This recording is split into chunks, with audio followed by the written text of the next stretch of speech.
Nicole here. It seems like an annual event now when Terence comes. It's very challenging and inspiring for our community, and we're very happy to welcome him back again. Thanks. It's good to be here.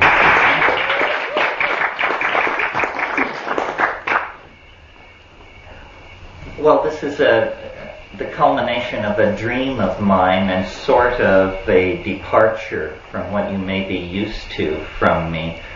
I think inevitably this weekend will be a little more personal and maybe less cosmic than some have been, because I sort of have to open my private life to you, because what I'll be doing this weekend is basically sharing a friend. Last year I was here with Rian Eisler, but that was a marriage of ideological convenience. Not that it wasn't sincere, but we were drawn together primarily because our ideas were in congruence. Nicole and I, on the other hand, were drawn together primarily because our patterns of intoxication seem to be incongruent.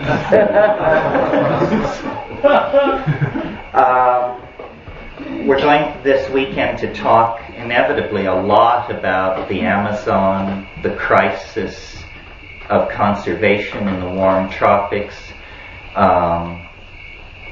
vegetable medicine. Nicole is a world expert. She's spent over 40 years in the Amazon after a very complex and fertile time spent in the Far East before that. She's a storyteller, an ethnographer, and a personality of great depth, warmth, and uniqueness. And it's a pleasure to appear here with her. I first met Nicole in 1980 when I was part of an expedition to the Amazon that involved Wade Davis of Serpent and Rainbow fame, and my brother and Dennis and some other people from the University of British Columbia. And I had read Nicole's book, The Witch Doctor's Apprentice. This tells you something. This lady got in on it so early that shaman wasn't even a word, let alone a buzzword, when the first edition of her book came out. And I quickly discovered in Iquitos in 1980 that all roads seemed to lead to Nicole. If you wanted something done, if you wanted to meet somebody, if you wanted an obstacle cleared away with the Peruvian government or the university, Nicole was the person to see. And one of my weaknesses is for characters, and I've collected them in all times and places. My charm bracelet has such peculiar specimens as Ralph Abraham, Rupert Sheldrake, Nina Wise, Joan Halifax, unique types. I mean, they threw the mold away before they made these people. And Nicole fell into that category. So, in line with that picture of our mutual love of hell raising, I have to tell you that we stayed up much too late last night, and so we're mere shells that sit before you this evening. Yes, and some of you, I understand, are mere shells. When I really feel like a mere shell, I feel like an old wasp's nest. So what I thought we would do this evening is we want to meet each of you. This is Roy Tuckman is on vacation this month, so we have an intimate group.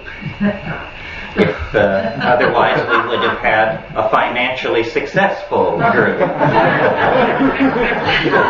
So we trade one breakthrough for another. But what I would like to do this evening, briefly, is go around the circle and just hear who you are and what your interests are, and maybe a statement of your expectation or your hope for the thing. Make it brief. One cannot say often enough in these situations that lack of brevity is proof of psychosis. So please bear that in mind. 50 people are looking at you and wondering how balanced you are. So this is an opportunity to lead them astray. And I'll slyly organize it so that we come around, and then it will come to Nicole last before me, and then I will tie it all up if I can. So why don't we do that just briefly. Before we start, let me say we will have 3 meetings tomorrow, one in the evening, the other 2 in the obvious slots, and 1 meeting on Sunday. And all of these meetings will either be under the teaching tree, which is immediately outside, or right here if the weather turns bad on us. Tomorrow night's meeting will be here. So why don't we just quickly go around the circle and introduce ourselves. Michael, why don't you start?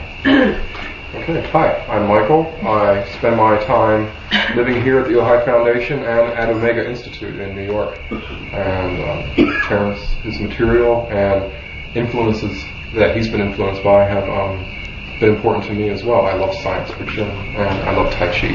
Glad to meet you. My name's Leon. I also work here. Terence changed my life, to be honest. I'd always been rather scared of the psychedelics, and I met him at Esalen a number of years ago, and he was the first person who said something sane about them that really changed my thinking. And ever since, I've been greatly stirred, really, by his ideas, and they really impacted me a lot. So I'm very thankful to be here with you again. Glad you're here, Liam. I'm Julie Wellings. I live down in the valley here, and I'm anxious to hear Nicole's story. My name's Stephen. I heard you one day on the radio about 6 months ago, and it was the first time I ever had any validation on what was going on in the other world for me. And you verbalize it when you talk about it, and it's what I experienced. So it's just it's really brought some light into my life, and I really appreciate it. That's why I'm here. My name's Elaine, and I'm here because I'm feeling a draw to shamans and get reconnected with the earth and make a contribution where I can be helped. I'm Marilyn Love. I'm a work scholar here at the Ojai Foundation, and I'm especially concerned about the threat to the tropical rainforest. My name's John Wymore. I'm in Albuquerque. I'm a temporary part-time staff member. I'm anxious to find out who the hell you are. Me too. I'm Joe Lasowski. I'm a painter, fine arts. I started doing psychedelics with wheat shoal Indian maybe 20 years ago, and I met Terence. It was like a meeting with shaman at Esalen maybe 10 years ago. My name is Christopher, and I have a interest in the Amazon and psychedelics, and very often haunted by Terence in terms of the radio and other media. My name is Nina, and I'm a performance artist and old friend. And I expect the unexpected. Yes, Nina.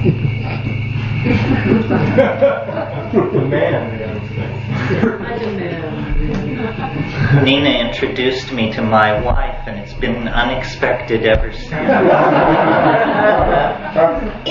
I'm really delighted to meet Nicole. What a great pleasure and honor. I'm Faustin Bray. With Brian Wallace, we composed Sound Photosynthesis in a band called Into It.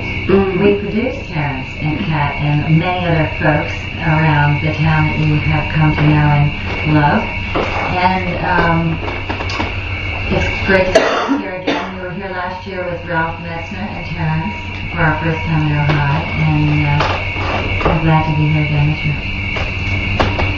Brian, music and this kind of stuff, and I'm quite happy to be with these great characters.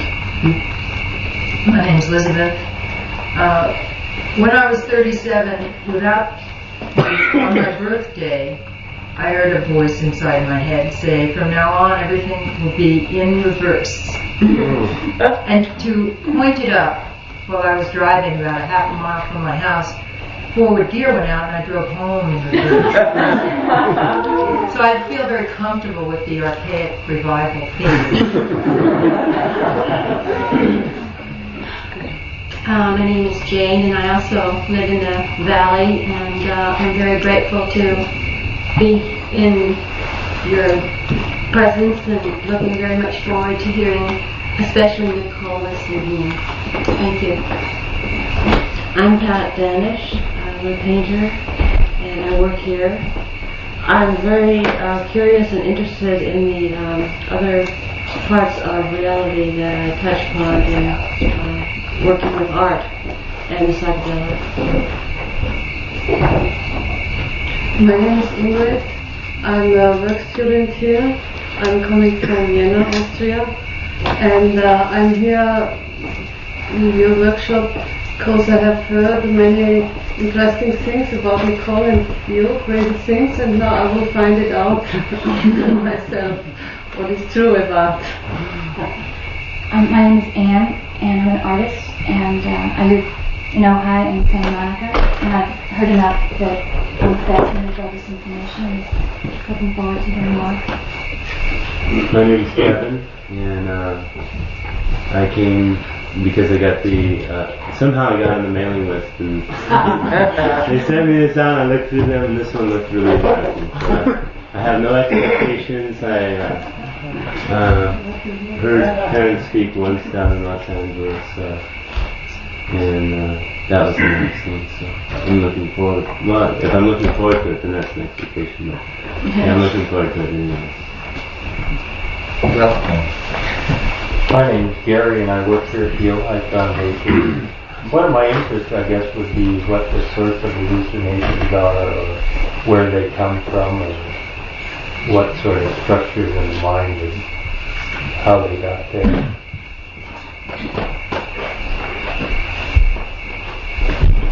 My name's Ken Simington, and I live in Los Angeles, and I like plants, and I like to grow them and deal with them and see them grow. And I like to hear Terence talk about plants.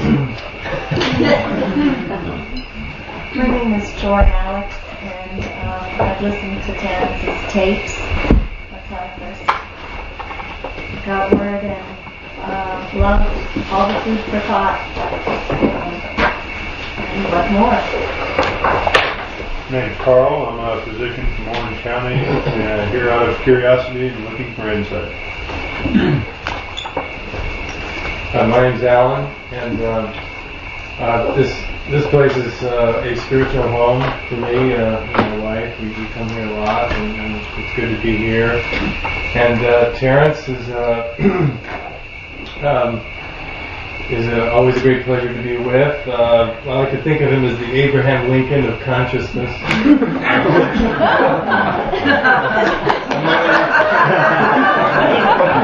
Among other things. And it's particularly exciting to have an opportunity to meet Nicole and have a chance to spend some time with the two together. Finish. I'm Marion. I'm an old friend of Terence's, and I'm happy to meet Nicole. And I'm interested in the stories about the forest and the Amazon. Good.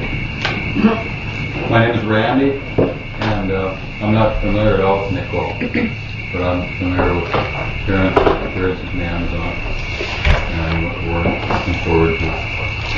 Something we haven't heard yet, I guess. I think we've heard quite a bit. You've heard quite a bit already.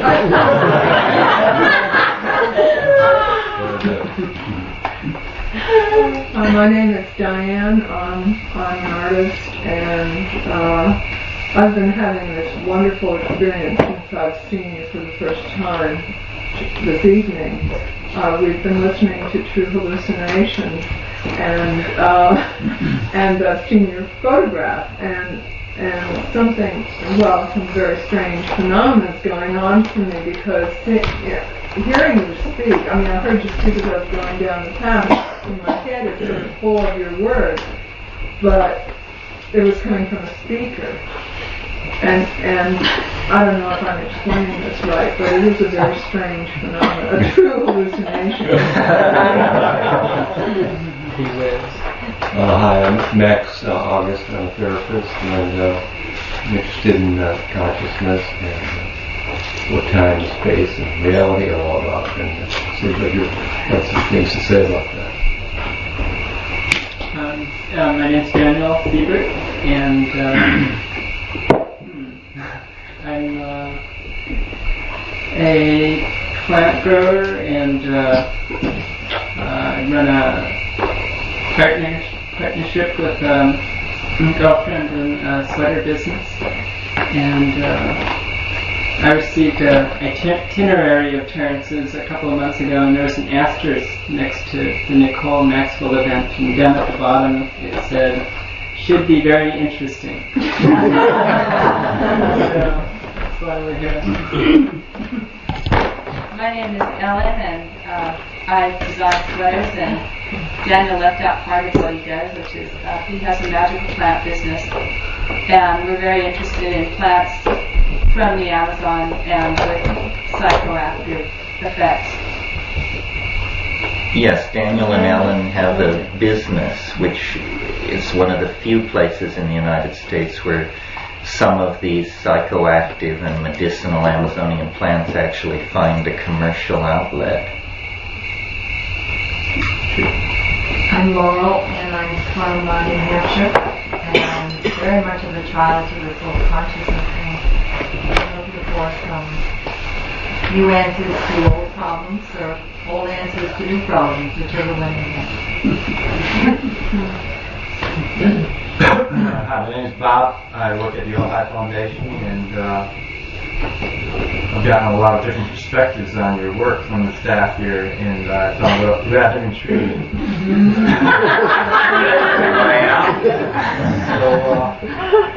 So it seemed like something I'd like to hear more. My name is June, and I am here because I like being with people of like mind. I'm very interested in the work that you speak. I write, therapist, and do artwork. I think I'm in very good company. I'm Candace. I'm an artist as well, a sculptor, and interested. I heard Terence on KPFK for the first time, and wrote to the Ojai Foundation for tapes, and that's how I do this whole program. And what Terence has to say just fascinated me because of where I go when I'm doing my artwork, and what state of mind that I get in to do my artwork seems to have a great deal of camaraderie with what he speaks about. My name is John. I live here at the foundation. I'm interested in the nature of the mind, especially the mind, before it became so overloaded with symbols. At this time, I don't think we have the possibility really to look at that mind without looking through the veil of symbols. And I'd like to see through shamanism, which goes back perhaps 40 or 50,000 years, time when maybe the mind is much more quiet. through that, maybe I can find something out a little bit more about the mind. I'm Joan. Thanks to Nina, I met Terence about 15 years ago, and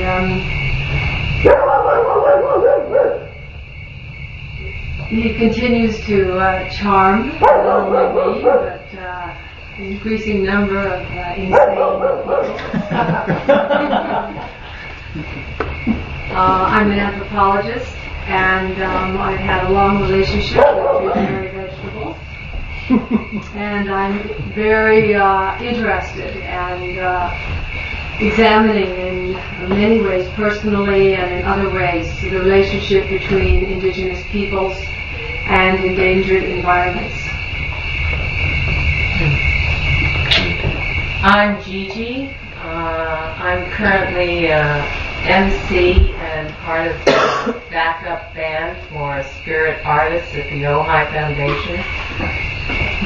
I am interested in, I would say, events and people, ideas, experiences that help deepen our sacred relationship to plants, to all life. And I'm particularly happy to see Nicole here as a welcome coming back from a women's retreat to see such a fine, distinguished woman here is another homecoming to accompany such a fine, distinguished young man as Terence. What an Irish tongue you've got. My name's Jim. I'm a part of a small company that develops socially responsible business ventures. For many years we've been doing business with the Soviet Union and recently become involved in Brazil because we believe that part of the answer to the preservation of the rainforests is the development of commercially viable businesses that support the culture and the preservation of the Amazon basin rather than its destruction. So I'm currently learning all I can about the Amazon basin to apply our business acumen to this whole task. My name is Lauren Jensen. I'm a contemporary artist. I've worked with visionary substances for 20 years. From South America also. On the path and studying shamanism for the last 2 years. I'm looking forward to your new insights. And thank you for being here.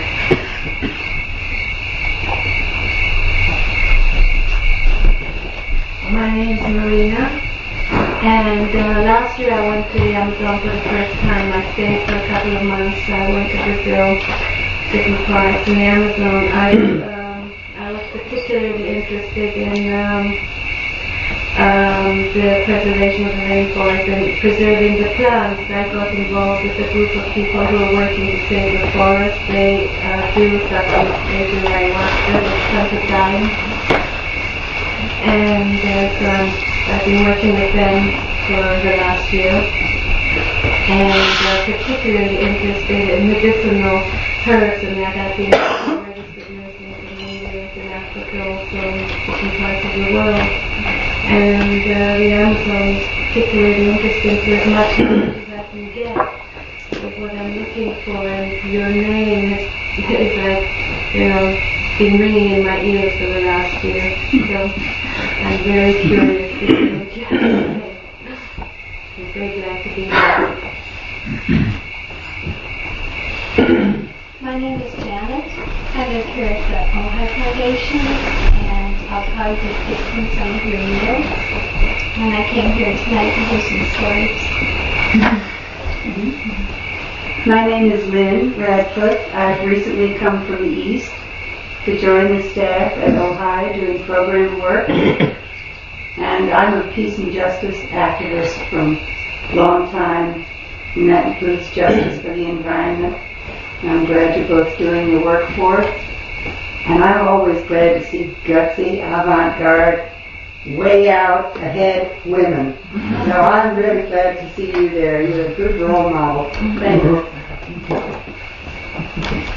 My name is Pat. I live in Malibu and I came in Mexico. And I love the psychedelic realm and I love to hear you speak.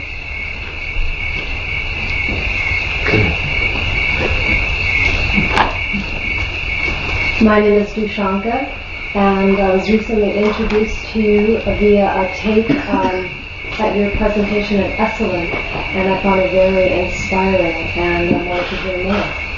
So I'm glad I'm here. I'm Sarah, and I like to hear Terence talk, and I'm glad to hear Nicole talk. My name is Lily, and I live here in the valley. And I have an interest in the Amazon and hallucinogenic drugs from way back. I do production work with music festivals because I believe music is magic, and I have also interest in magic and the goddess. And I love to hear Terence speak because he always makes me laugh and I always learn something, and I thank you for that. And I'm looking forward to meeting you, Nicole. My name's Lynx, and I'm happy to be here and haven't heard either of you speak before. Looking forward to it. My name is Bob, and I recently heard Terence up at Esalen give a weekend series of talks, and I sent Dushanka that tape.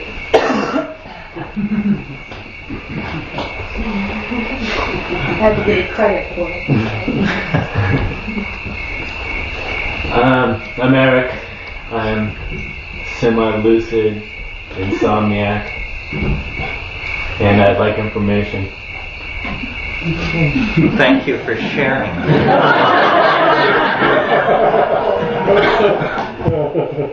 My name is Tom. I'm a registered nurse working in an emergency room in Ventura. Been listening to Terence for a couple of years and collecting and cultivating music sometime. And I'm Terry. I'm also an emergency room nurse and fascinated with Terence and eager to hear Nicole. I'm Pauline. I'm a psychiatric nurse, and we don't even know each other.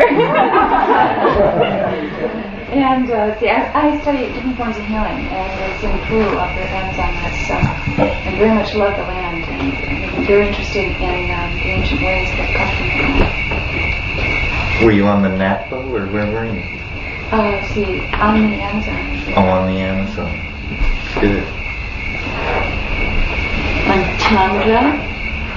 I'm living in Ojai now. I'm the mother of 2 daughters. I've wandered around a bit around the world. I'm interested in good ideas, in consciousness. I love plants and the forest, and I'm happy to be here. Looking forward to listening tonight. I hope we get to you.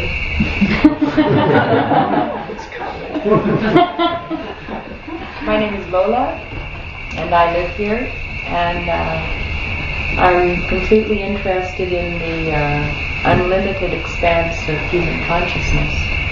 And I love to listen to Terence as one of the astral travelers in all those realms.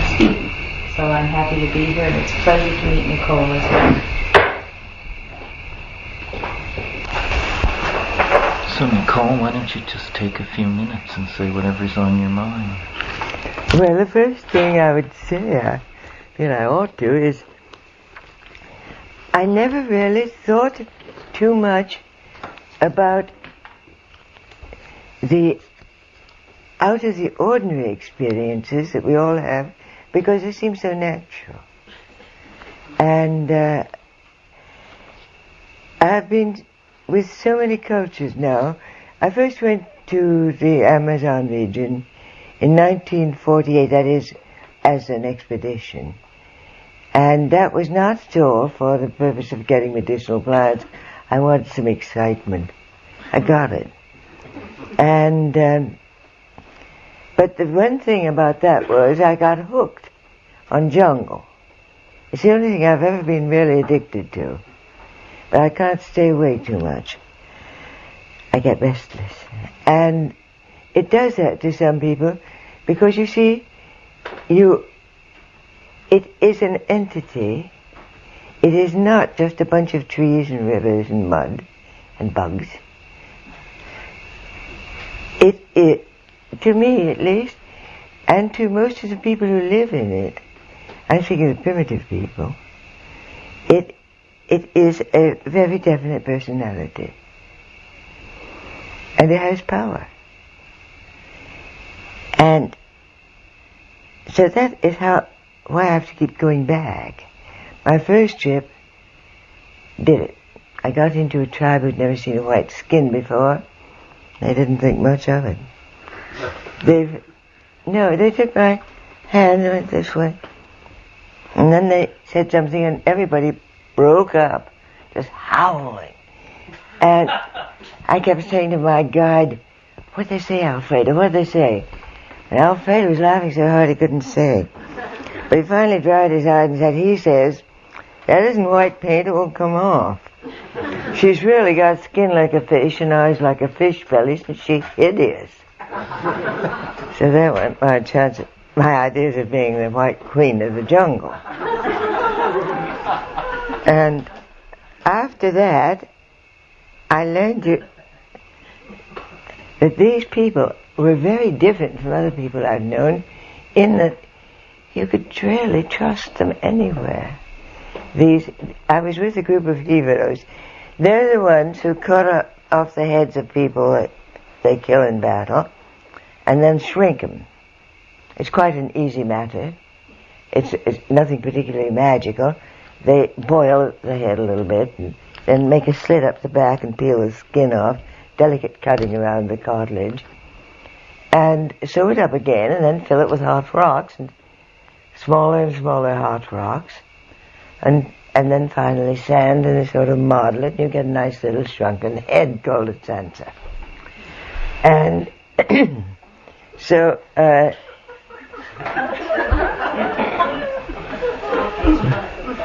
well, some people have suggested it might be rather good for me, but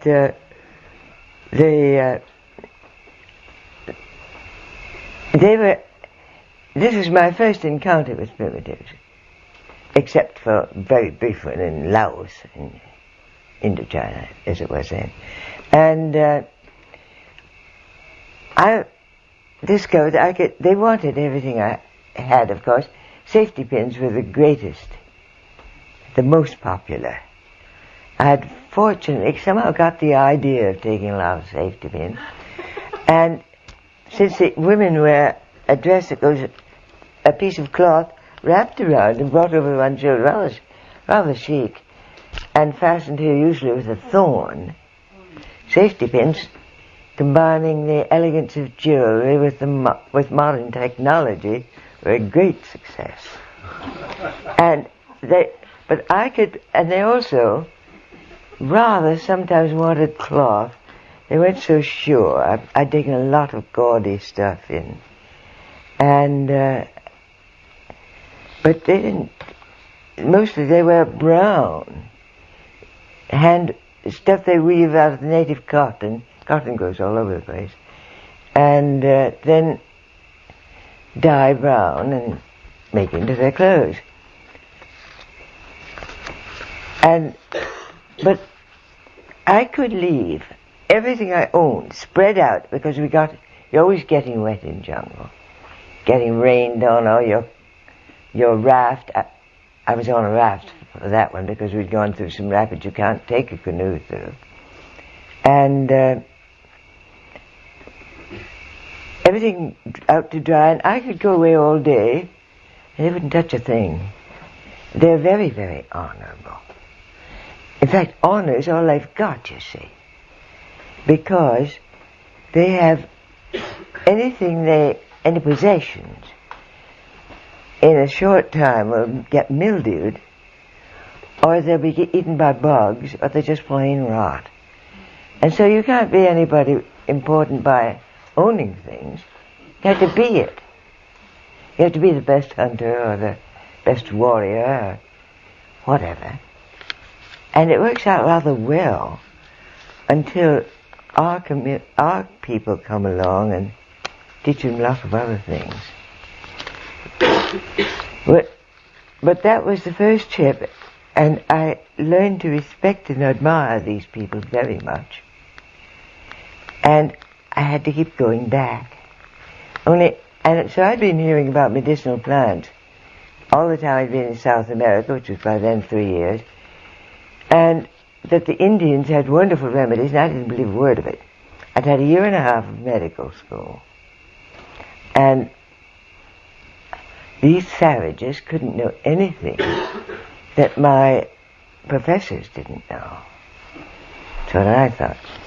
And it took me 3 years, I seem to be a slow learner, before I could accept that they did have some remarkable things, and only then, because I fell on my machete and got a big gash in this arm.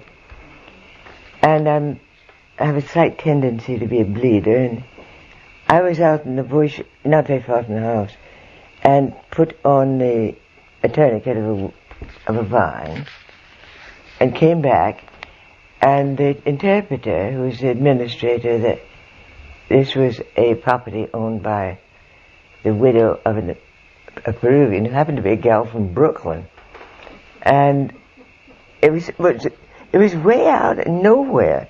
It took the record for getting there by canoe was 5 days, and the borders of the property were one range of mountains and a river over here and that way. And so, but here I was bleeding all over the place, and they brought out a bottle with some tree sap in it, and put some on, but of course when you're bleeding like that, nothing will take. It doesn't stay there. And so they said, you have to drink some of this. And, well, I didn't want to be rude, so I drank it. It was the most horrible, acrid, made your mouth pucker, and in 3 minutes, about 3 to 4, I would say, the bleeding had quite stopped. And that was kind of interesting, so I thought, I had plenty of penicillin, I didn't have to worry about infection. But they told me that putting the stuff on it would stop any infection. So I thought, I'll see. And I put a few pieces of adhesive across it, holding it together, but I could see in between, because it got quite dry. And there was never any infection. There was practically no inflammation. In the morning there was a neat scab, a very narrow one, and it healed in a little less than half the normal time, leaving only a very slight scar. So then I had to do a little rethinking and decide that my nice arrogant position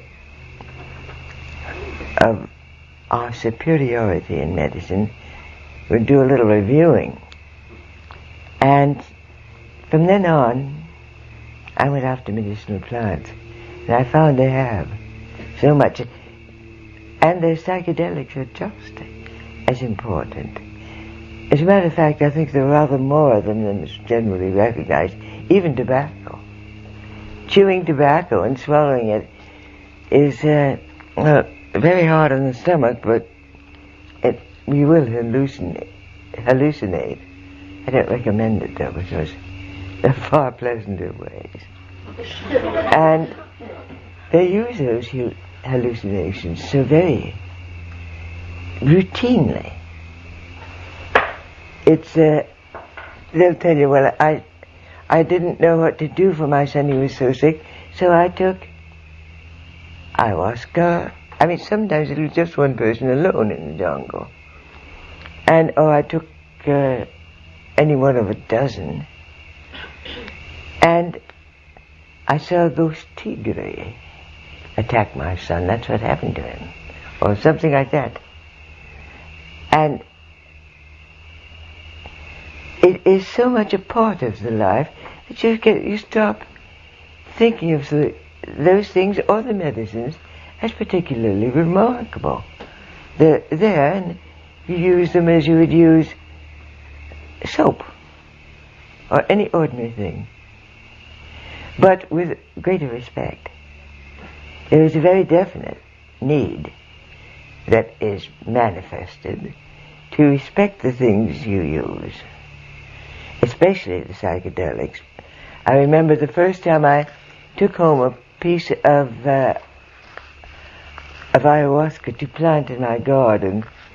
The shaman who gave it to me was a very nice friend of mine who lives quite near Iquitos in Picuruyaco. You've been up there, haven't you? And they have it's a little village, mostly of mestizos who, being, most of them aren't too far from a tribe themselves, and Nouveau Civilisé is very much like Nouveau Riche. They have great contempt for the poor, and the poor in what we consider culture. And so the Indians there are about 8 of them, Yagua, and Witoto mostly, and Bora. And they stuck together, and they took their things to the market and all that. And I didn't realize when I first got acquainted with them that 3 of them were shamans. And I didn't know that until one day one of them came to my house, and it was Vicente, who was quite old, and he was blind. It was very hard for him to get around, and he had to cross a river and then get on a bus or walk from Bella Vista. Is about 3 or 4 miles. And he had a little boy guiding him. It was raining. So I realized this was not just a dropping in to see a friend. And he sat down and he said, "You have to save me." And I said, "Well, what do you mean? What can I do?" He said, "They will arrest me for murder." I said, "Whom did you kill?" And he said, "I didn't kill anybody. It's Belisario." He said, "You know, I'm a witch." I hadn't known it. And he said, "Belisario's a witch too, and he's off on a trip somewhere." He had gone up the Marañón River, and Belisario had died. He got sick and died on his own. And he said, "You know, I know that they will say that I put a spell on him, and I sent a dart at him, and the police will come and get me and arrest me for murder." It is that matter of fact. And so I said, "No, they won't." And finally I had to say, "All right, I'll speak to the general about it. And I'll tell him you didn't do anything." And then he was at ease. But it's that much a part of it, the ordinary texture of everyday life in a great part of the population there.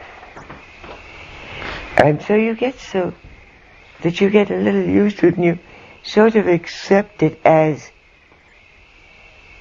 well, that's part of life. And I think it would do us all rather a lot of good to consider the possibilities. What do you think? Sounds good, Nicole. I'm not going to let you off the hook so easily. I want to bring a little bit of this out. Your name is really associated with in the public mind, I think, with the contraceptives that are very much a woman's Yeah, secret. I remember somebody told me I was going to, if I kept this up, I'd be called Contraceptive Connie. Contraceptive Connie. Not a title, I think. It wasn't Tessa, it was Carstens, who was, I think, a Swedish or German anthropologist. In 1920, he was studying the Canelos Indian in southern Ecuador, and he wrote an article saying that the women took some plant which is called piri piri, and they swallowed it so that they could cohabit, as he put it in a refined way, with men and not to have children. And at the time he was attacked violently. In 1920, everybody said, this man's out of his mind, he's silly. It invalidated quite a lot of his very good work, because everybody knew that nothing you took by mouth could stop a woman from having a child. It'd be nice to know how many of our present beliefs make about that much sense. The more you see of jungles, the more you wonder about those things. And anyway, they were the hardest of all things to get. You see, all medicines, at the beginning at least, now that the acculturation process is proceeding at such a rate that the old taboos have worn kind of thin in some places. But when I first started doing this, medicine is magic, and magic is secret. You don't tell anyone. One tribe will be using a totally different set of medicinal plants from another tribe. Their pharmacopoeias will be quite different. They'll overlap a bit, but the Witotos will know a plant that will heal infected third-degree burns. I've seen this without any scarring. And the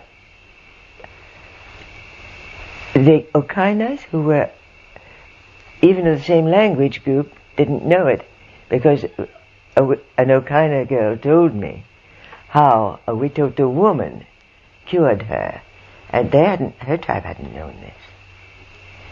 And they just keep it separate, it's secret, even when it's a friendly tribe and a somewhat related tribe.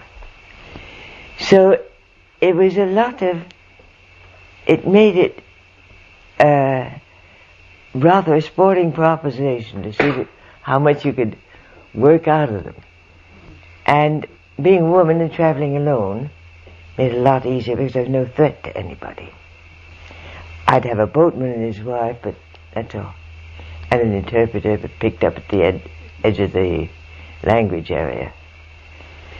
And also I'd travel in very inconspicuous and not necessarily by choice, rather ordinary and poverty-stricken way. And so that made it better too.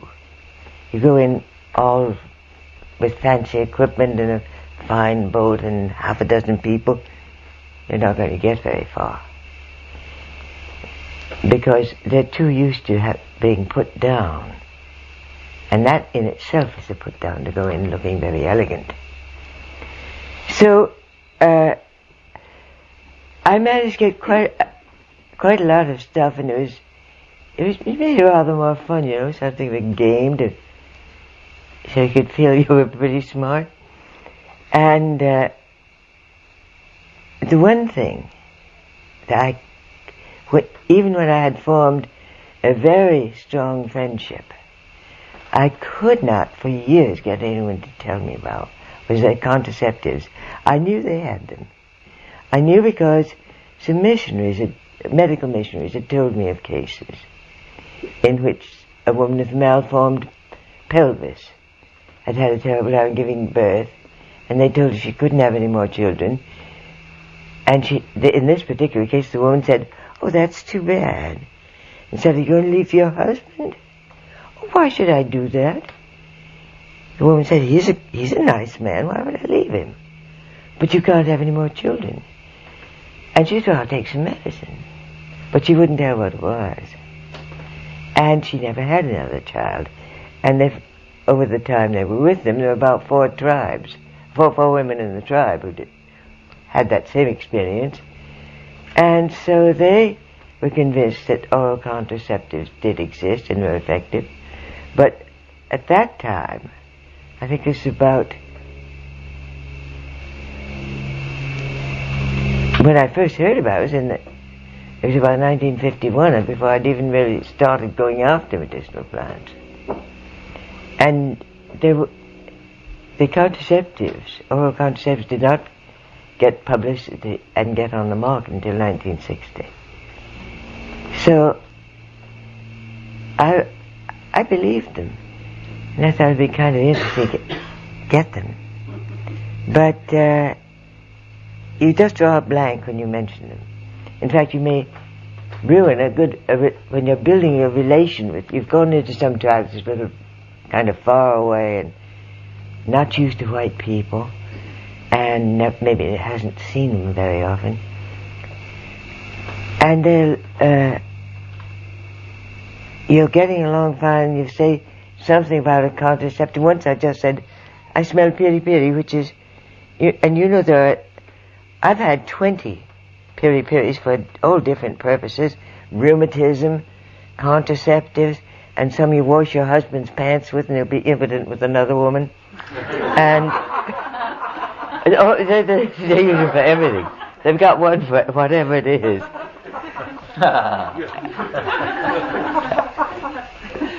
So, but every time, I even got myself practically thrown out a couple of times just by mentioning them. And so,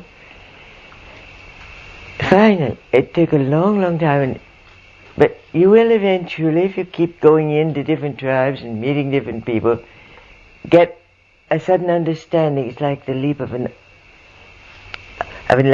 arc between the 2 electric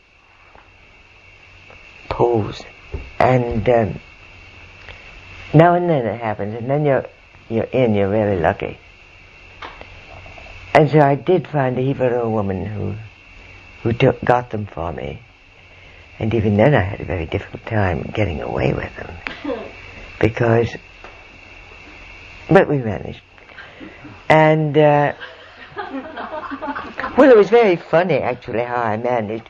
I had been thinking about this. I was going up the Rio Corrientes, and there's a Hebrew. You've been up there? Not the Corrientes. And there's a Hebrew colony up about halfway up the river on the way to the Makusari. And they were having a great fiesta and everyone was getting very drunk when we arrived. And you don't want to hang around when fights are apt to happen when Indians get drunk. And so we went home with this one woman who was taking her husband home to clean him up. I think he'd been a little sick. And it has not considered bad manners at all for a man to get roaring drunk and throwing up, because that's part of the fiesta. It's almost a ritual. And so she and I sat and talked, and with me she spoke Spanish, very bad Spanish, and sometimes pretty hard to understand. But she did know a little. She didn't like my boatman and his wife, neither did I by that time. And so she wouldn't speak Spanish in front of me. In fact, I found there were 3 people in the tribe who spoke Spanish excellently, or at least intelligibly. That's excellent in the jungle. And she didn't. When they had left, she said to me in Spanish, first thing she said, "Where's your husband?" And I said, "Oh, I didn't know that Indians had divorces then." I said, "Well, we are not married anymore. He is in one place, I'm in another place. He is no more my husband." Thinking I was giving a good shock, I said, "Oh, me too." So she had been married to a very brutal man, she told me, and he beat her and so forth. Finally he abandoned her to great delight. And her stepfather was the witch doctor of that tribe. So he told her, it was a long time before she was willing to marry again. She'd had a bad time. And her little daughter, there's no question of custody, the child stays with the mother in jungle divorces. And he told her that she ought to marry again, and she finally did find a man she thought who was very good to her, and he was quite an important guy in the tribe. He even had a pair of shoes, and they were bright yellow. And he was the only person only Indian on that river who had a pair of shoes. And he was an awfully nice man, too. And so she married him, but she would not give him a child. And I said, well, how did you manage that? She said, well, of course, I took the medicine. And I thought, oh, at last. And so she told me she'd give it to me when I got... And I was going up the river, and I said, give it to me when I get back. I didn't want it, for one thing, I didn't want to carry it around because I knew by then that anything that has to do with the giving or withholding of life, things that ease birth, ease labor, and they have some very good ones, and things that, and the contraceptives, and the abortifacients, they have very good things for abortion. All of those are so secret that you have to be awfully careful and awfully sure you're really and intimate before you mention them. At least you did in those days. It's easing up now as they're losing their taboos, they're losing their culture, they're also losing their knowledge of the plants. So it doesn't help much. And so she gave them to me when I came back down, but they were having another fiesta, and the men were all sitting together at one end of the house. It was an Indian house. Has a trunk in front to climb up because they're built sort of on stilts because of the floods. And then just a platform and a roof. And nice and airy. And they were all sitting around there. It was raining. And the women got me the plants and I was just about to get them down to the canoe when some of the old men who were sitting in a little row in the back came over and looked at the plants and looked at me. Then they started talking, and my friend Tessa started explaining. It didn't work. And they said that she was looking very distressed, and so was Auntie. Her auntie had helped in this deal. But I had been thinking about this. I'd learned the trick from a man in Shanghai who had a hard time getting the best of his Chinese servants sometimes. And so, through the interpreter, I said, tell Tessa to tell them I already knew the names of all these plants. I knew all about them. So Tessa did, I suppose, and she spouted Hebrew. And the man said, okay, if that's the case, what's the name of this one? So I, through the interpreter, said, well, tell him, of course, I don't speak his language. So I couldn't tell him what this bench is in Hebrew. I don't know the word for bench.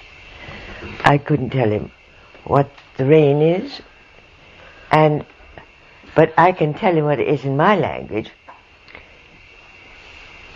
It is a This one I think is a logarithm. And this one is an isosceles it's quadrangle. It's a wild combination. And you know, they do sound magical. And they are magic to me. I don't understand them at all. And I got by with it. Because Tessa said, and the old witch doctor whom I had bribed by giving him a glass eye, which he could, I figured he could sort of pull a few fast ones if he ever got in a problem with magic. And so it worked beautifully. And I left rather quickly and got them in the canoe and off we went. But that's how secret they are. And now I'll let you off the hook. Thank you. Yes, well, I mean, I talk a lot about how this plant knowledge is being lost, even more quickly than the rainforest itself. And I think very few modern ethnographers have taken the time to learn it the way you have. And very few modern ethnographers have been able to gain the confidence of women the way you have. They haven't tried. No, they haven't tried. But I know horror stories of clashes between insensitive anthropologists and tribal groups where you have to keep your antenna out all the time. And you have to take your time and not be in a hurry. I have been sometimes and got myself thrown out. By being in a hurry. Yes, Nicole is the only white person I have ever met who has been able to convince me that they actually enjoyed being in the jungle. And Nicole does enjoy being in the jungle. Well, why not? There are 10,000 reasons why not.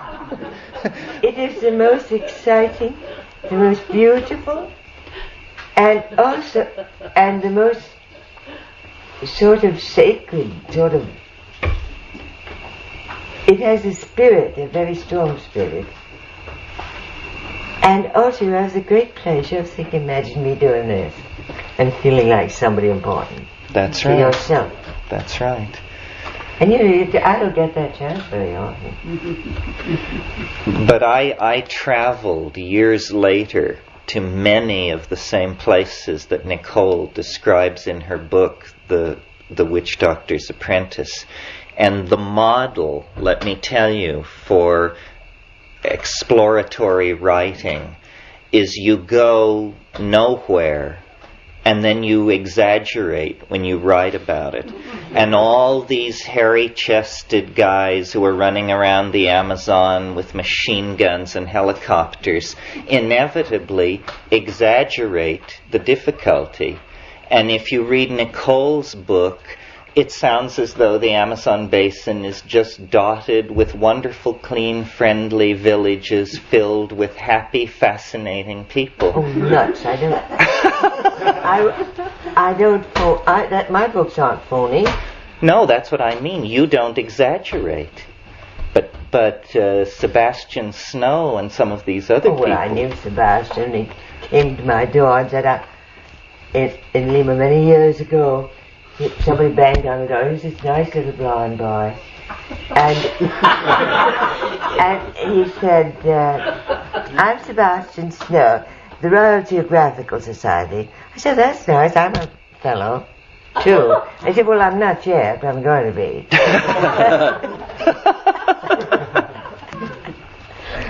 So then... No, well, I think the acid test for every Amazon explorer is how hard you find it to stay at Arica. And I became... well, that was not... That was a hellhole. Well, Alfred Russel Wallace in 1858 described it as absolutely unbearable. You had a terrible time there. Well, not only that, I lived in a double boiler. You lived in upper one of part those of one. metal buildings Yeah. that they put up. Yes, so did I. Yes. Why would people put up with this kind of stuff unless they felt they were in touch with a living world? Because the people they sent down, they didn't know. It was the Colombian police.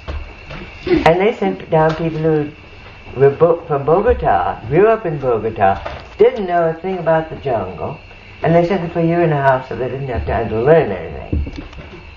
Very lonely boys from very Boyacá. unhappy. And the thing that's bad about that place is that they have the most stinging gnats I have ever seen. 3 kinds of stinging insects that fly in clouds, really in clouds.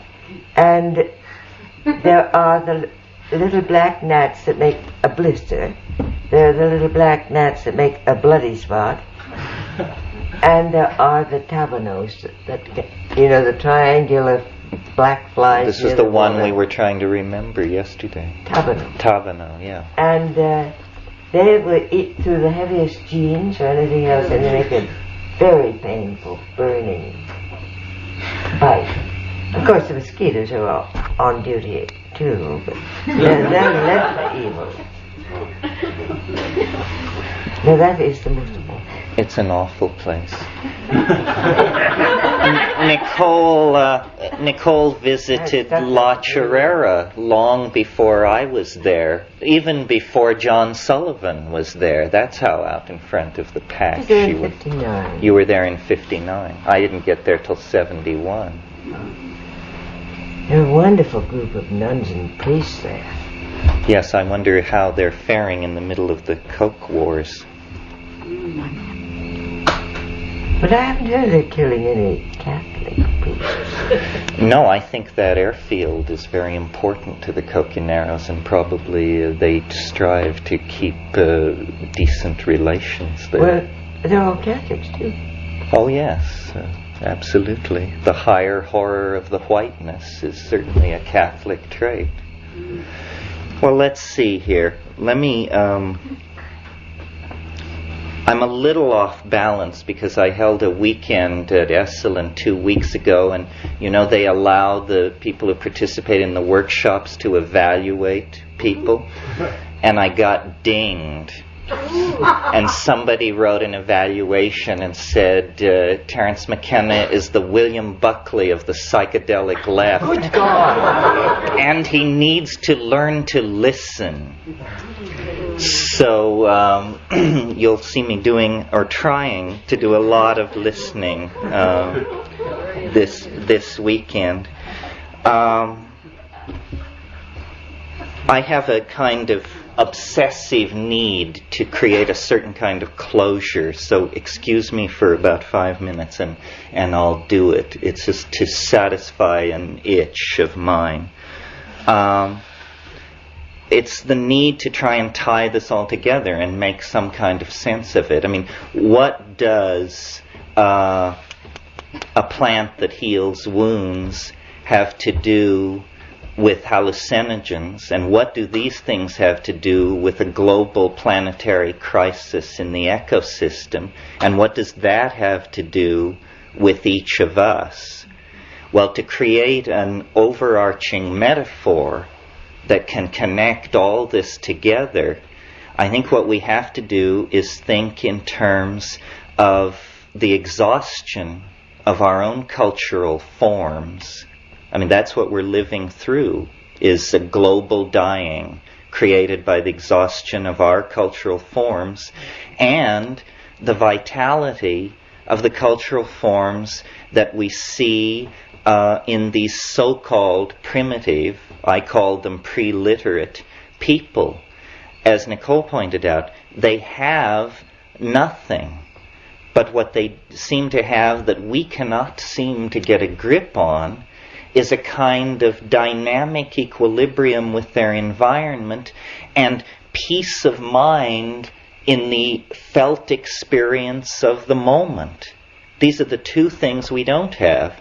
As a society, we cannot seem to make peace with nature, as human beings, as individuals, it's very hard for us to be at peace with ourselves. I mean, I consider my own life the search for peace of mind. Forget enlightenment, forget shunyata, all this stuff. Just a little peace of mind would be a tremendous boon as far as I can see. So I really think that there's a confluence here of themes and possibilities. It has this richly plotted texture that always lets you know that you're in the presence of a higher order of things. It's that the shamans whom we admire, who we idealize, are seen to be at the center of this environment, the warm jungle, the tropics, the warm tropics, that we find it necessary to destroy. So it's a perfect image of us being at war not only with ourselves, but with nature itself. And, you've heard all about how the Amazon and the Congo Basin in eastern Indonesia are all being cleared and lumbered and turned into cattle ranches. This is a tragedy, obviously. We understand and can perceive the dynamics of that. But how to make sense of a situation where, as the World Bank and the IMF attempt to halt this kind of destruction, on the other side of the coin, the United States State Department and the DEA and these agencies propose and are planning to carry out the defoliation of the Ojai Basin. So there's a schizophrenia here that is not academic. I mean, are we trying to get the patient well, or are we pulling the plugs one by one? We seem to be acting in both dimensions simultaneously. And I think it's because we have not in this culture awakened to the depth of the crisis that surrounds us. There's a lot of kind of self-congratulatory backslapping going around these days over the fact that communists everywhere are in hot water and have to admit that they did it wrong. And this gives a lot of satisfaction to people who feel that means we did it right. We didn't do it right. They did it wrong and now admit they did it wrong. We do it wrong and have yet to even raise the possibility of turning away from what we are doing. The internal contradictions of Marxism were based on a false definition of what people are. People do not respond to central planning, hortatory propaganda, and stereotyping. Neither do people respond to an ethos of self-denial or a view of human beings that denies the fact that we have certain itches which must be scratched. So, I think that the collapse of Marxism is only the collapse of the outer edge of the societal and civilizing assumptions that we have made. After all, Marxism is nothing more than the millenarian retread of Christian millenarianism. And so is modern science, yet another secular retread of Christian millenarianism. So our culture is in trouble. Not trouble. We are at a terminal crisis, a bifurcation it can only go one of two ways. Horror beyond your wildest imagination, or breakthrough to dignity, decency, community, and caring beyond your wildest imagination. Now, where do you look for models? Where do you go? The answer is so obvious. You go to nature. Nature has been playing this game for 3 billion years on this planet. We have been playing the game, we, the apostles of Christian scientism, for about 2,000 years. Nature has an economy, an elegance, a style that if we could but emulate it, we could rise out of the rubble that we are making of the planet. You know, it was the geographer Carl Sauer who said, man found the planet a climaxed primeval forest. He, and notice the gender here, he will leave the planet a weedy lot. A weedy lot. Well, now this is a metaphor where you change climaxed rainforest for weeds, but it's also true. By clearing land, we promote the kind of plant evolution that stresses very rapid seed production and annular cycles of growth. In other words, weeds. And this tendency to find perfection and then to leave rubble in our wake has haunted us for the past 3,000 or 4,000 years of our history. Now, with the ozone shield disappearing, with acid rain falling on the earth that can melt blocks of marble, with the CO2 levels rising, with the levels of strontium and chlorofluorocarbons, and you know the litany, we have now one last chance to fish or cut bait. And the place where nature has provided the models for how to respond to this situation is the climaxed rainforest. Only the climaxed tropical rainforest has the kind of complexity of signal transfer, movement of nutritional materials, movement of electromagnetic radiation that we find in the modern city. It is a cliche of modernity that the city is a jungle. The problem is it isn't jungle enough. And I think it's the task of the new shamans to take the metaphor of the jungle, which is a metaphor of tremendous wealth, tremendous variety, a tremendous outpouring of form and of energy and of potential fulfillment of various bifurcation patterns of flow, to take that and enrich our own lives with it. And the way this is done is by empowering the presence of experience.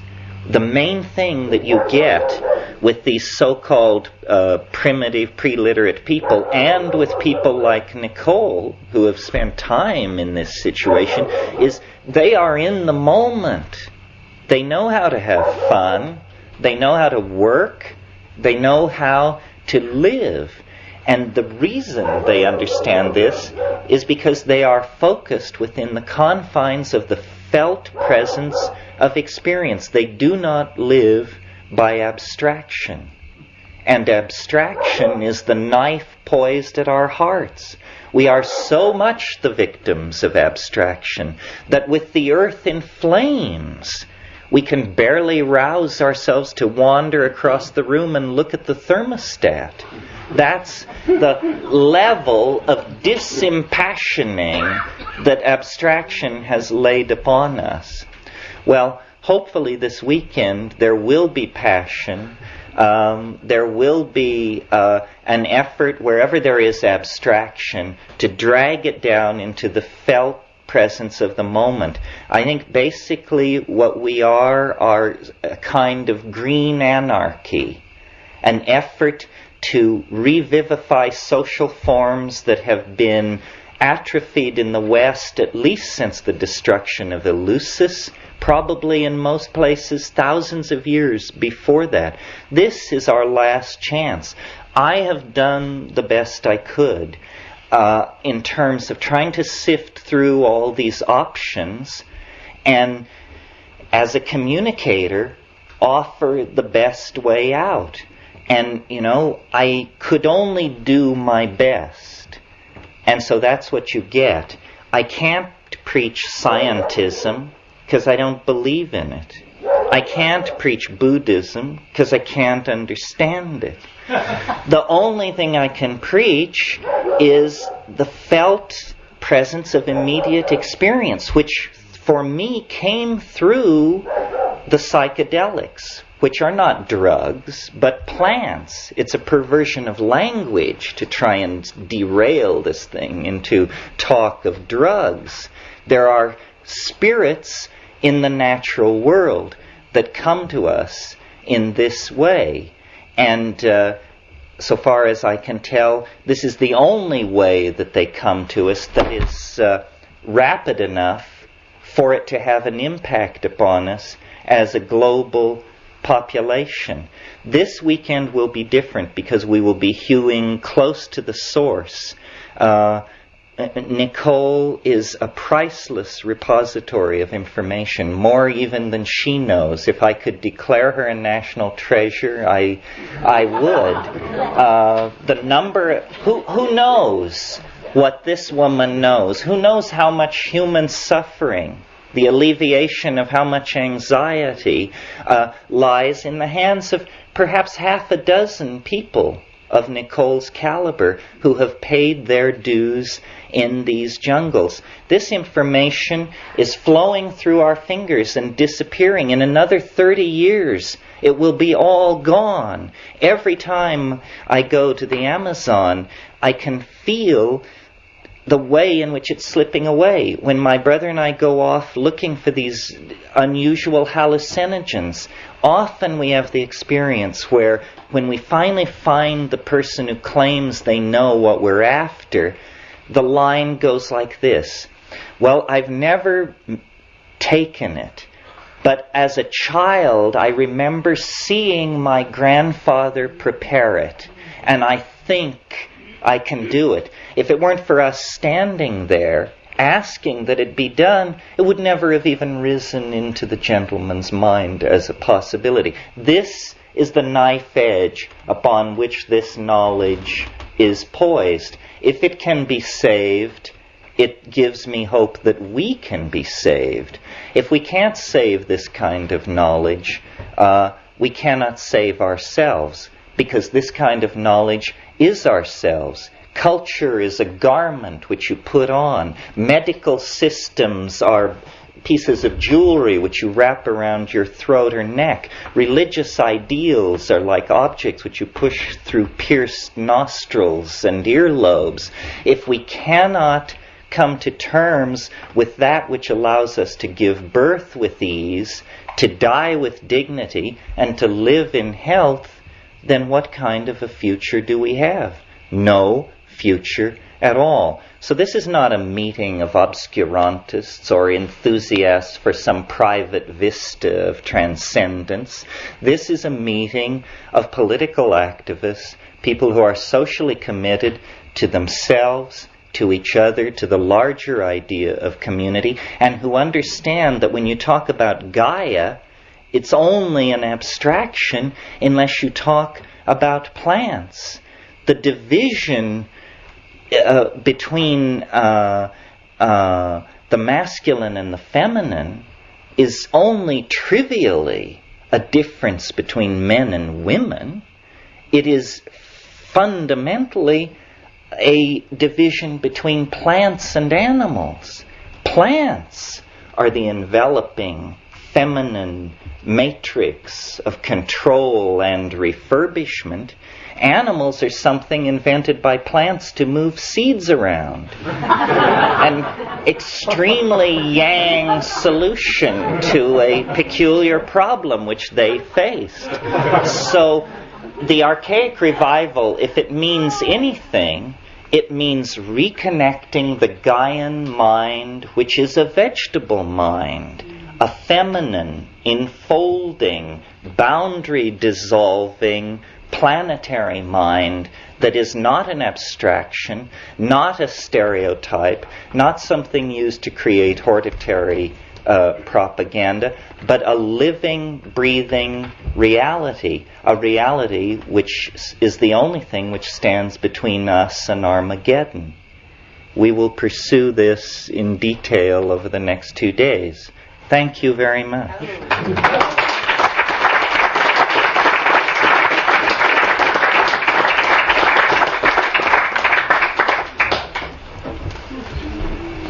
That was great. Spectrum of alkaloids working on you from 10 different directions in the middle of this. The wonderful thing about chakruna, the Secotria viridis, the admixture, the normal admixture to ayahuasca, is when you do an HPLC or a mass spec on that, it's just DMT. It's a pure spike of NN-dimethyltryptamine, nothing else hanging on to it. And I think they are such subtle folk chemists that they have discerned this, not only located every possible source of DMT in this ecosystem of several 100,000 species, but then discerningly focused in on those that have the cleanest of these signatures. So it's a very impressive thing. And to what end, you may ask? I mean, somebody asked me, do they just take these things for fun? And the answer is not at all. They are regulating their psychic world. They are when ayahuasca was first described by people like Richard Spruce and Theodore Koch-Grünberg and these early people into the Amazon, they spoke in terms of a telepathic drug. They felt that these small groups of deep forest Indians were actually entering into group states of mind with this stuff.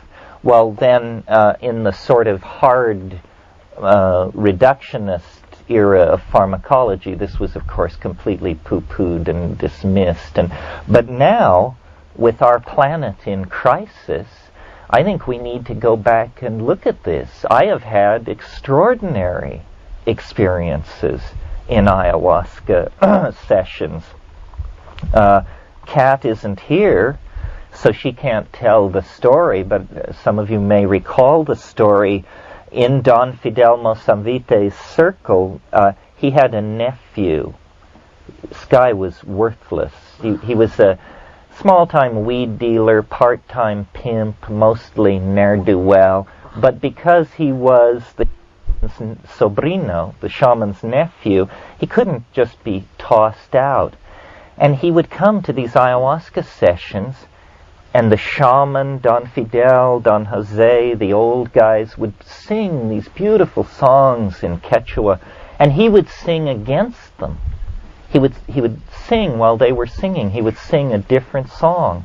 And these people, I don't know how true it is generally in Peru, but these Loretanos, the people of Loreto, are such fine people, they will never directly confront a social outrage. So everybody in the circle was uncomfortable with this guy, didn't want him back. It was the main topic of conversation when we all weren't loaded. But when we were loaded, there he would be, hassling the group. So finally, after about the third time this came, there were about 30 of us in the shed. Don Jose, this older guy, had made the ayahuasca, and he was quite proud of it. He was showing it off, and it was god-awful strong. And Don Jose, the sobrino, was sitting across from me, and as these waves of hallucination would come, I would see him, and he would turn into like a monkey, a howler monkey, or a monkey with a dog's face, and just these weird animal transformations, and everybody else was staying the same. Well, Kat, who is a little less mealy-mouthed than I am, finally had all she was going to take of this guy, and we were all sitting there, and she just looked across the room. She just gave him what in English parlance is called a look that would kill. And he physically staggered backwards. And what I saw was these red darts come out of her eyes and go across the room. The singing stopped. Yes, the singing stopped instantly, and Don Fidel turned to one of the old guys and said, "She sends those..." And the other guy said, "Yes," and it was just this. It was a telepathic group experience where someone had been able to zing somebody else, and 30 people had seen it as a real thing. Well, I think the potential for this kind of thing for problem solving is immense. Well, think how useful it would be in politics as we have them today. Do you want to say something? No? Well, and you see, what they'll tell you in the Amazon, these ayahuasqueros, is the purpose of each journey when it is not to cure. And the shaman I spent the most time with, he did public curing sessions on Saturday nights, and everyone was welcome. On Wednesday nights, he took double doses, and it was a very small, intimate group, and he said, "This is for knowing. Now we don't cure. This is to know and to see." And what this consisted of was the recovery out of the hallucinogenic state of what are called icaros. Icaros are magical songs. And the more of them you have, they are taught to you by the plant spirit. And the more of them you have, the more powerful a shaman you are. Well, these icaros, when you listen to recordings of them, they're quite beautiful, quite extraordinary. But when you're with the people, it's made very clear that an icaro is not something you listen to. An icaro is something you look at. You look at it. It is to be seen. Even though it is made out of sound, as a composition, as a work of art, it is offered more in the vein of a painting than a song or a poem. What is happening is that in this group state of mind, the intentionality of the singer is beheld as a three-dimensional modality of light and of color. Well, this is like an ontological transformation of language itself. Language, you see, we have eyes, ears, and tactile sensory receptors. They break the world of incoming perception, the electromagnetic radiation and the acoustical waveforms falling on our bodies are canalized by the senses into these narrow streams of input, the visual input, the audio input, the tactile input. In the ayahuasca state, a synesthesia comes into being. Well, synesthesia in our context is a rare medical word, but if you know anything about Romanticism and the literary movements of the 19th century, the pursuit of synesthesia is what drove the French symbolists and the Romantics. They saw this melding of the senses as a higher, a transformation of the ontos of art, and I believe it so to be. I think that what history is for is to give us a technology that will allow us to share our hallucinations. And they, the people of the Amazon, these los tribus, the tribal groups, have perfected a shamanic technology that allows them to do the same thing. It's this ability to display to your intimates the contents of your own head that creates a larger organism than simply the ego. And there are so many problems here with translating these concepts from language to language. The shamans of the Amazon may not even grok fully that it is this collective state of mind that is so empowering to them and that we don't have.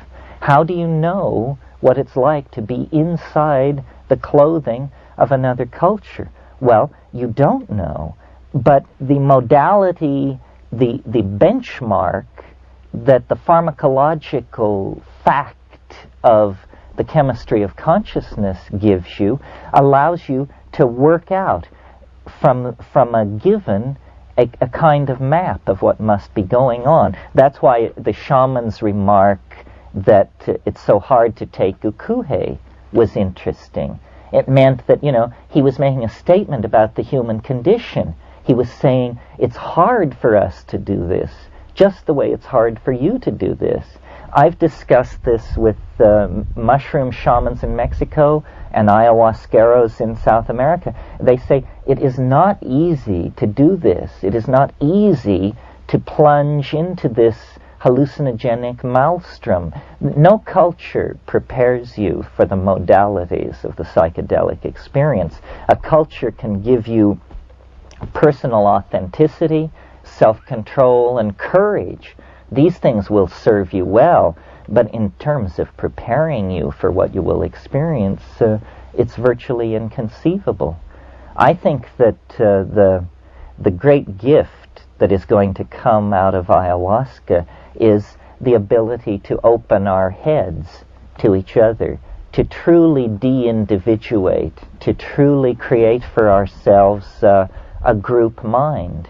And now on a global scale, you see the masculine engineering mentality is just running along behind the feminist, shamanist parade, hardwiring all the changes into technology. The engineering mentality doesn't believe it unless it turns on with a red light when you hit the button. But all that the engineering mentality can dream of or ever accomplish, it's in place in this vegetable matrix, this other way of doing it that doesn't give you much to show. No Amazonian shaman can point to an edifice like the World Trade Center or an atom smasher or a moon probe and say, the genius of my worldview allowed me to create these things. But the genius of their worldview allows them to create authentic caring, reasonable transmission of gnosis from one generation to another, an ability to walk lightly on the earth, an ability to intuit the needs and feelings of other people. And this is what we lack, is any sort of emotional sensitivity, any sort of ability to call on the racial mind at its roots to authenticate us personally in moments of stress and crisis. This is the ego really is a poor substitute for authentic being. And it's the poor substitute for authentic being that we have, each and every one of us, opted for. Man, woman, oldster, child. The neurotic programming is so deep that it is very difficult to transcend it. You see, I think, and Nicole is certainly a part of this phenomenon, that what really has happened, let's just say in the 20th century, it is that anthropologists, ethnographers, botanists, geographers, linguists have gone out to the four corners of the globe, the wastes of the Kalahari, the Amazon jungles, the storm-beaten shores of Kerguelen, all of these places, and they have come back with information. These people copulate in this position. These people intoxicate with this kind of thing. These people treat wealthy people this way. These people treat homosexuals this way. These people believe identical twins are this and that. All these ideas and technologies in the form of drugs, basically. And every jungle has consciousness transforming potential within it, not all equally, but no jungle, no ecosystem is so poor that you can't find a consciousness transforming element in it.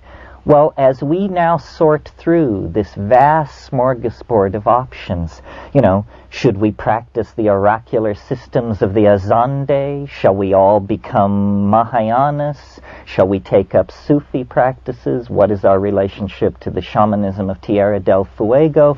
As all of this is sorted out in a kind of evolutionary fury, certain things are going to come to the fore. And I think it's not the form, not the ritual, but the way in which these things empower being, empower the physiology, the felt experience of being, and empower the cognitive processing and the integrative processing that goes on between people. And in the world of paradisical Taoistic integration that I hypothesize preceded history still exists in the Amazon, in these basically in the ayahuasca complex, but then in all the other complexes that are the feathering out of the edges of that. The archaic consciousness lives. This is why I think we are so strongly drawn to involve ourselves with these archaic people, because we recognize that they have answers to questions that we couldn't even ask until the 1960s. Do you want to say anything about any of this, Nicole? Or shall we ask people for questions? I would like to be asked questions. I like even to be interrupted when I'm talking and asked questions. What do you mean by that? What is your experience with ayahuasca? Repeat them. Mine? What is your experience with ayahuasca? Well, it's about the usual, I would say. Actually, they usually don't give me a strong enough dose, because they think I'm, an old lady indelicate or something. And so I haven't had such vivid experiences as so frequently, or such enduring experiences. I just get flashes on and off usually. It's very hard for me to convince anybody that I am really a very tough old lady. And so they give me, mine have been oddly disappointing usually. For example, one night I couldn't see anything except the temples in Thailand. And I'd seen those already, so I wanted to see something new. And very elaborate Indonesian architecture. That wasn't what I wanted. And I kept saying, Senorita Ayahuasca, because that's the way you must address her. Please, turn it off and get me something else. But incidentally, the respect for such plants must always be shown, not only in your mind, but verbally and in the handling.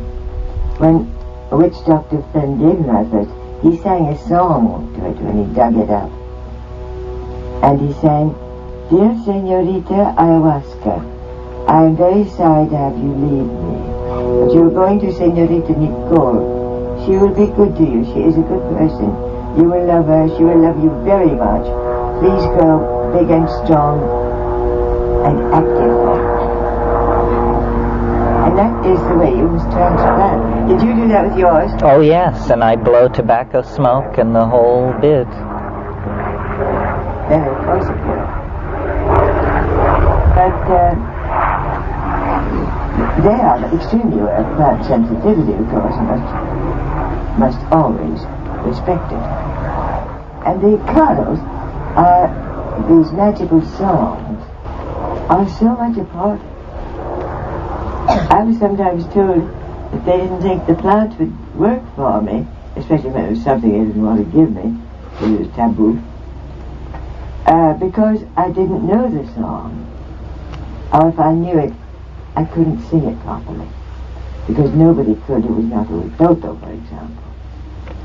Did you have that experience? Oh yes, and they're very proud of the difficulty of these languages. These languages are extremely difficult to learn. Nicole's experience of finding it difficult to get thoroughly loaded is somewhat typical. There are a lot of problems. I mean, it took me a long time to get stoned in a native situation, because they always gave me too little, because they're all little. And they had a notion of the dose, and it just would barely rock my boat when it was clearly very intense for them. if you find yourself in South America sometime pursuing these mysteries, you may have to resign yourself to drinking a lot of swill before you get to something swell. I didn't really understand ayahuasca till I made it, till I was able to repeatedly make it and each time add more Psychotria viridis to intensify the visions, and finally I got it where I wanted it. You see, one of the things there's so many things about ayahuasca that are interesting. It really is a unique thing. First of all, it is technically a drug in the sense that it's not a plant, it's not just one plant. With morning glory seeds, with peyote, with mushrooms, with datura, with cannabis. This is one plant. Ayahuasca is a binary weapon. You have two things which have to be combined for it to be effective. Well, now that not only means that it is a combinatory thing, potentially different each time, because the ratios are potentially different, it also brings the human element in very strongly, because it's going to be about who made it, in the same way that a souffle is about who made it, while a glass of water is not about who made it. And so personalities become involved here. Well then, because it's something made, it can be made strong or weak. It can be diluted. Now, if you're into it for the money, all you have to do is cut it 50% and you've got twice as much money and the stuff is half as good. This is familiar to all of you, I'm sure, who've dealt street drugs, this equation. You know, if you cut it by half, you make more money, but the stuff is garbage. Even liquor, the horror of cutting fine liquor and what that does to it. So you really have to know your guy or gal if it is the rare case when it is the ayahuasquera comes into the picture. There are ayahuasqueras.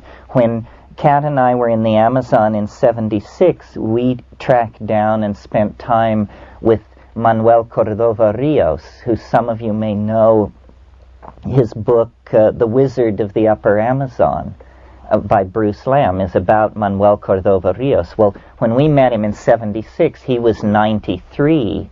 He looked 55, but he did die a couple of years later. But he was still curing people and seeing people. And he... Well, that reflects on my story. Nicole says he was an awful liar. We went to him, he was in Iquitos, and we said, we want real ayahuasca, we want the real thing. He said, you have to leave Iquitos, everyone here is a liar, a mentirosa. So he said, there is a woman, Juana Gonzalez Obi. Have you ever heard of her? No. His story was that as a 17-year-old girl, many years before, she had contracted leprosy. And there was no cure available to her except that he cured her with ayahuasca, but not before she lost her hands and feet. So she was clearly a heavy-duty person and had a great reputation. And we pursued her to Pucallpa, to Yarinacocha. We finally actually found her relatives, but she had gone to the Andes for a few months to cure. But in the process of trying to find Juana Gonzalez Obi, we met all these other curanderos. And this is often the way of it in the Amazon. You look for one thing only to have a reason for being there, and what you really are fated to find is something far different. Serendipity is Amazon travel. Yes, for sure. Yeah, it is. Hello. And you'd better be good at it. Isn't it time for lunch or something? It's getting tired of sitting. It's getting close. Maybe we should break for lunch. It's a few minutes. Does anybody have any questions? Yeah, we could take a couple more questions. We're talking about admixtures, and did you have any comment of admixture of the Torahs into the ayahuasca or Did you ever deal with brugmansia? I've heard of it's being used in it because I'm scared of brugmansia. I have known personally one case in which it killed so many brain cells, cortical cells, that the man was totally incurable. Managers, nobody could help. Yes. Besides the DMT, which is added to the ayahuasca to make it highly visionary, then there are what's called tertiary admixtures, a third component, and this is what Ken is asking about. There are many, many of these tertiary admixtures. I have 20 or 30 listed. And most of them, when you get them into the lab, are chemically complex. They are probably... Some are quite useless. Some are useless, but some, I'm sure, push it all over the map. Yes. And in Datura is certainly one. Brugmansia is one. There are Abuta species. There are a number of these. But I'm still trying to master the two. I have in Hawaii many of these tertiary admixtures, but that's real magic. That you don't get. Pardon me? You have to test those things before you use them. Yes, because they could be they could be mutagenic. And a lot of people, really terrible things go on in Peru. I mean, you have to be sure of your ayahuasquero. I had some friends who went to Lamas near Tarapoto, and they documented an ayahuasquero there who, when his ayahuasca was all done, just to give it the proper zing, he would hit it with a tablespoon of creosote. Well, creosote is not only awful, paint it on a mouse's ears, and 2 weeks later the mouse will have tumors on its ears. It's about the worst thing you could possibly come up with. All sorts of things. I knew of one who would put kerosene in. Yeah, kerosene. Kerosene, of course, is considered a great cure for snake bite. Right, they always want I remember landing in a village when, if anybody was sick, I had a lot of good medicines with me. In the early days when I didn't know so much about didn't believe in plant medicines. And they said, yes, there was a man there who had been bitten by a snake, a feather ant, a few weeks before, and he still wasn't well, though he'd had 2 whole bottles of kerosene. Yeah. I remember that Don Juan would teach Carlos about singing songs with mescaline, and with the ayahuasca, there's songs. Are there songs? Yeah. Are there songs to learn with the magic mushroom? Yes, I think singing is sound, and language is what this is all about. I mean, we are not given to this, or I suppose I shouldn't make a generalized statement, but it's not my general tendency to burst into joyful song. But on the mushroom, voice, the purity of tone, the control, the almost synthesizer-like stability of the tone is shocking. Plus you can see it. You know, you swipe this way and you leave a chartreuse trail. You come down through it this way with a magenta stripe. You are sculpting in this audio dimension. Yes, all of this small family of hallucinogens that I talk of with such enthusiasm, they're all related. Psilocybin is a tryptamine. Ayahuasca is a pharmacological strategy for activating DMT. The snuffs from the Kumala trees are DMT and 5-MeO-DMT. The drugs, the compounds that interest me are vanishingly small compared to the whole cornucopia of pharmaceutical nature. I'm not into, the whole cyclicized amphetamine series, including MDMA and MDA. I find that not very compelling. The short-acting anesthetics ultimately seem to me to be somewhat uninteresting. I'm just a fanatic for this one thing because I want to very strongly make the point that, altered states, there are just thousands of altered states. Panic, love, despair, hatred, loathing, anxiety, and boredom, and drug states. You know, two scotches and an Irish coffee, all of this stuff. But what I'm interested in is this very specific thing that seems to me so transcendental and peculiar. It isn't a mirror to self. These tryptamines ultimately will be superseded in psychotherapy by something else, because they're not the best instrument for looking at the cracked personality. What they are is a tremendous instrument for looking at the invisible dimensions of the larger universe of mind. That's what they are for. So I think you should be through your stuff before you come to this. It will psycholytically clean you out. The first few trips will then be directed toward your stuff. And many people never push beyond that. They just say, my God, it was so horrible dealing with my fears and anxieties and stupidities and self-betrayals that I'm never going to go back.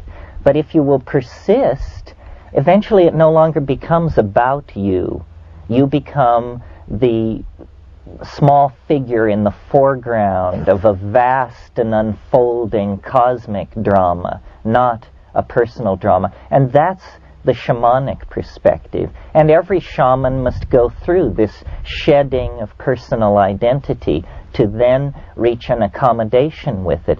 That's why when I encounter the mind behind the plant, what I always say to it is, show yourself, reveal yourself. Let me see as much of you as I can stand. Don't tailor it for me. Don't kowtow to my needs. Push me to the limit. Let me see as much of your quintessence as I can imbibe without overflowing. Well, we'll talk more about this afternoon. Thank you very much. Good. Dealt with? Yeah. Yeah, you suggest that shamanism is like the way to get man into a harmony with earth and sort of back to nature sort of thing. Are there other ways, and if there are, do they have any commonalities? Well, I guess shamanism is what has been focused in on as the overarching metaphor, because all of these potential responses seem to lead somehow in that direction. I mean, the concept of shamans spans the notion in the modern usage from manager to poet. So it's a pretty broadly based concept. It's exalting a superior form of planning, which we could use some of at this point here. Okay, well, what we thought we would do this afternoon is I would talk for a little bit, and then maybe Nicole would respond to that if she felt like it, and then we would leave more time for questions than we left in the morning. I think both Nicole and I feel that the fruitful thing, the most interesting thing, is the questions, because left unquestioned, I tend to fall into my own creodes of habit and just repeat certain favorite numbers. But if you want to jog it in some different direction or cast it in a different light, then the question thing is good for that.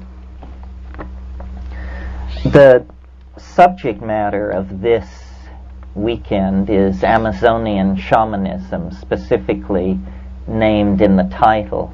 And I think this gives us permission to talk more about some of the details of shamanism in the Amazonian situation than we might in a weekend that was devoted to the planetary crisis generally, or some of the broader cosmic themes that I sometimes deal with. But I think one thing that is a common thread from the cosmic view to the particularized sensitivity to what is happening in the Amazon is the content as we can describe it of what these shamans are experiencing. Can we build a common language about this other dimension? And if we can, what does this common language begin to look like?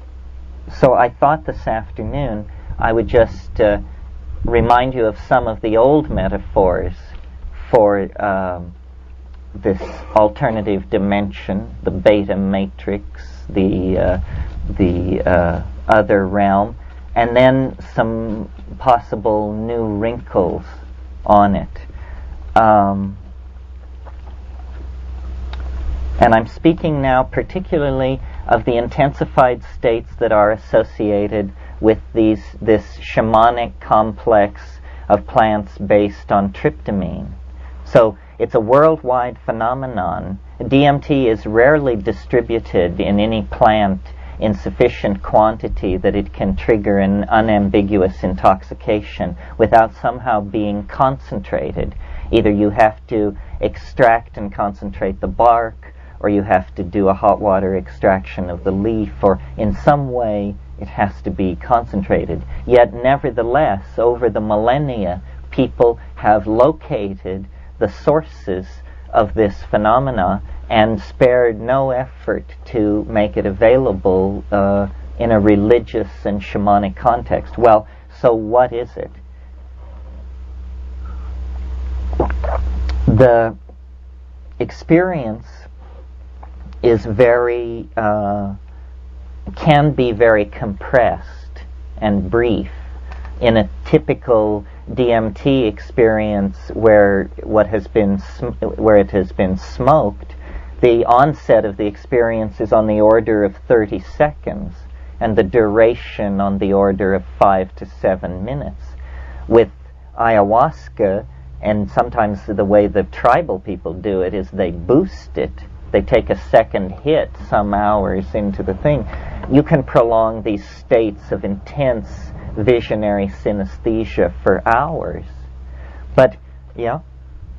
Is the DMT content in Secretary enough to get off the smoke the leaves? No, I don't think so. A typical dose of ayahuasca that would be highly visionary will have 85 wet weight grams of Secretary viridis in it. I would estimate that to be close to maybe 15 dry weight of Secretary. And that amount of DMT, if smoked by itself, not in the presence of an MAO inhibitor, would not be effective.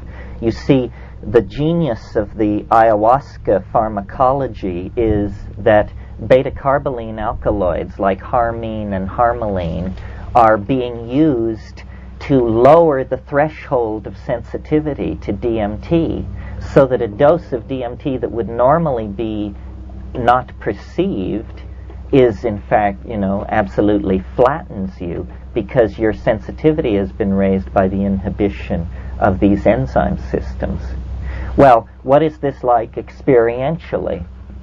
Well, it's as though, in the first 5 seconds the room clears of air.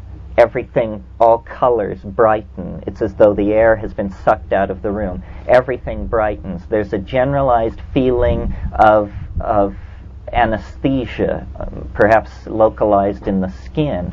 And then you close your eyes, and there is a mandalic formation of undifferentiated red and orange.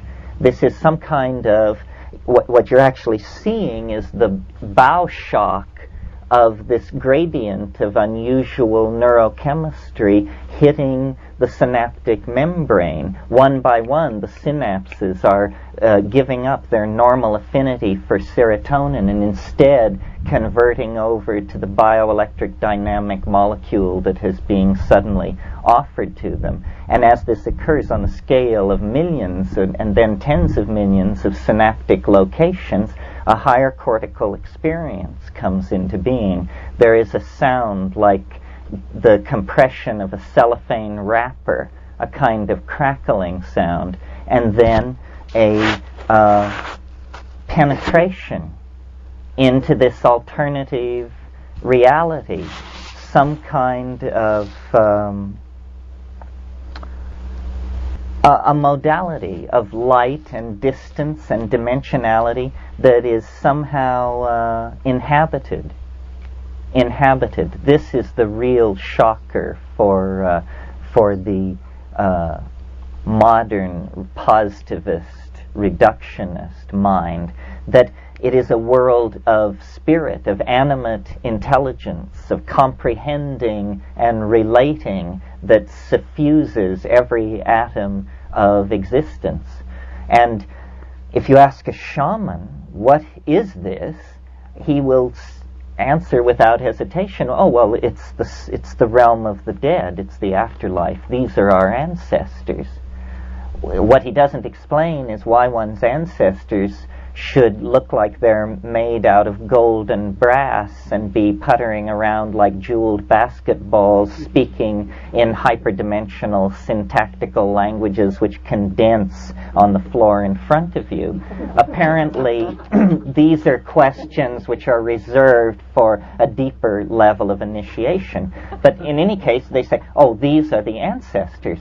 Well, this is I've been in this biz for 20 years, and at some time in the past I must have faced this and repressed it.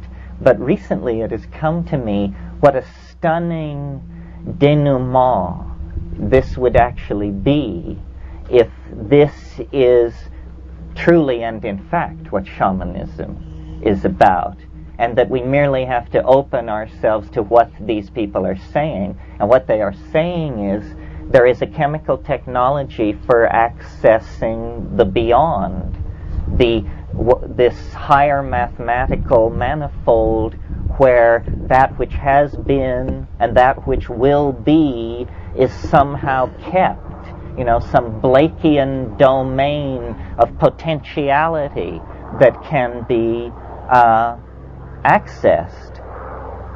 This would explain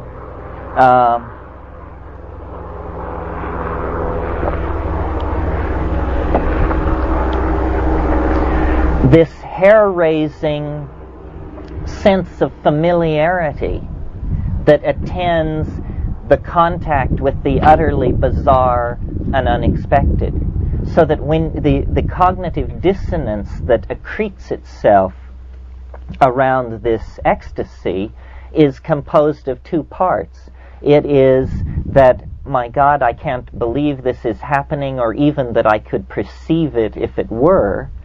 And the second part is, this is totally familiar to me. This is more familiar than any other part of my life. This is my place. And the cognitive dissonance that ricochets between those places approaches unbearable. I was talking with a chemist a few weeks ago, an old friend of mine, and he was saying, well, what do you think about DMT in terms of risk? And I said, well, the risk is death by astonishment. That's what you're really courting. And, if you don't think that's possible, it's because you've never done this, because you pass that close. I mean, you just say, this is amazement on a spectrum which could kill you if you let it run out of control, because it is so intense. It is so improbable, and yet so familiar. Well, if it were somehow tied into this afterworld domain, this would all begin to make a certain weird kind of sense. Rupert Sheldrake has suggested what he calls necrotic biochemistry, that the dying process is actually the process of release of tryptamines into deep brain structure. Well, okay, so you've got this modality and there's stuff going on there. Well, what kind of stuff is it? Well, chiefly it seems to be a kind of domain where information is being passed around. Information is being offered and it's being traded. And I've often tried in reconstructing these experiences to feel into where have I had this feeling before, this feeling which I now have